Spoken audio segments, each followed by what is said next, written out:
our panel now, Gianna Caldwell, Fox News political analyst, and Leslie Marshall, Fox News contributor. I don't know about you guys, but I cringed watching Nancy Pelosi in that interview. She could not be more clear how she feels about AOC, and then she said that she respects her.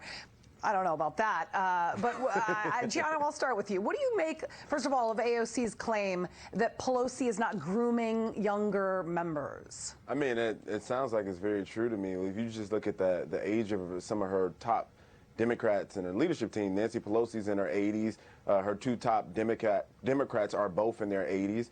But I would argue that this isn't just a Democratic Party issue. Yes, it's more severe over there, but there's also new leadership that needs to be groomed on the Republican side. Mitch McConnell is 78 years old. That's a consideration. There's people like Madison Cawthorn, who just came in, who's the youngest new member of Congress in modern history. He's somebody who's a new leader. So it's better on our side, but it still needs to change. So I think there's considerations all over when it comes to our political system. Leslie, what do you make of that interview that we just watched with Nancy Pelosi? Because when AOC comes up, you can just see it is stone cold. Look, Speaker Pelosi is a very strong woman, and she responds that way to a lot of questions by the press. Yeah. But when it comes to AOC, although she says she respects her, and I believe it, because even Republicans will say, look, this is a powerful woman. This is not a dumb woman. But there are a lot of people in the Democratic Party and that feel that AOC spends a lot more time on social media and elevating herself than helping the party. And in that elevation, some of the things that she cries out for are helping to further divide the party, because her squad, which is 4 and now 6, is not the majority of Democrats in the House or the Senate or the voters, and that can make it more difficult for Speaker Pelosi. You know, when you look at some people coming up like Lauren Underwood, certainly Joe Kennedy, and Kai Kahile from Hawaii, these are some young leaders that I do believe that will be groomed, and I do agree with the Speaker. We just don't know them as well, perhaps, because they're not on social media as much. I don't know what AOC is talking about regarding being groomed. I mean, the girl gets more attention than probably any newly elected freshman congresswoman among all her colleagues. We know so much about her. All right, Democrats are also taking heat for using divisive rhetoric despite calls for unity. Speaker Pelosi is now also facing criticism after saying last week's Capitol siege was motivated by race. Here's what Pelosi had to say. It has been an epiphany for the world to see that there are people in our country led by this president, for the moment, who have chosen their whiteness over democracy. Gianna, what do you think about Pelosi's comments? Why is she, I guess, calling it a race-incited Capitol violent storm? I don't understand what race has to do with it. Yeah, I was actually just talking about this on my podcast, Out Loud with Gianna Caldwell, out today. I encourage people to subscribe and listen.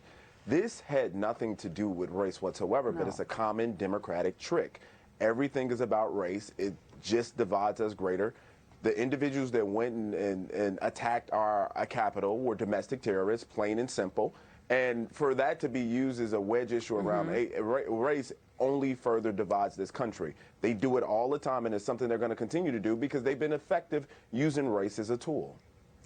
And accusing, I guess, those thugs that stormed the Capitol of choosing their whiteness, I don't even know what that means.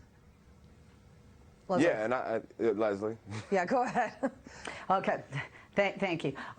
Look, with all due respect, you know, I'm a white woman, and this is what I have seen for days. I saw a video today of a man who was there, who was arrested by authorities, who screamed out, "You're treating me like a blanking black person." I saw the Confederate flag. I saw Camp Auschwitz. By the way, the Nazis didn't just hate Jews, they hated people who weren't Aryan. And I've got news for you, African Americans and Latinos are not Aryan.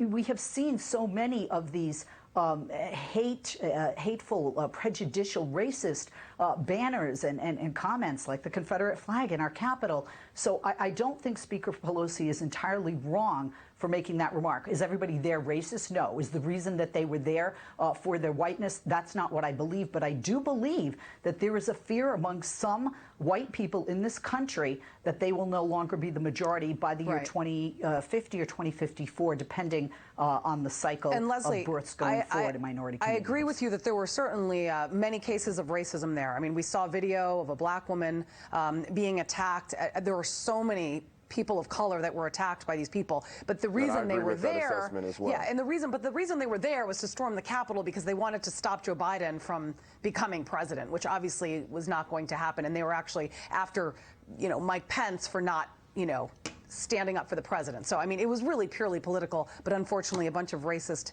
idiots showed up as well.